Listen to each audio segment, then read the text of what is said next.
Hi అండి. నా స్టైల్‌లో సేమియా ఉప్మా ఎలా చేయాలో ఒకసారి చూసేద్దాం రండి. ఫస్ట్ సేమియాలు చేత్తో ఏపుకోండి. కాలితే మాత్రం గరిటె తీసుకోండి. నాకులా మాత్రం మీరు చేయకండి. నాకైతే బాగా కాలింది చెయ్య.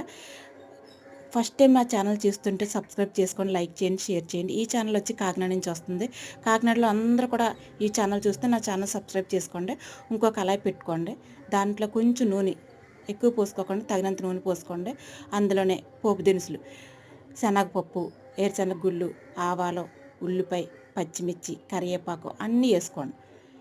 ఏది తక్కువ ఉన్నా బాగోదు, టేస్ట్ అనిపించదు. అన్నీ వేపుకొని రోస్ట్గా కాస్త 5 నిమిషాలు వేపించేసుకోండి. వేగిన తర్వాత పక్కింటోళ్ళతో మాటలు పెట్టుకోవడానికి వెళ్ళండి. నాకులాగా నేను అలాగే మాటలు పెట్టిన ఎవరో వచ్చారండి. ఈ లోగల కాస్త మాడింది, అయినా పర్వాలేదు, ఎక్కువ మాడలేదు, తక్కువ మాడింది.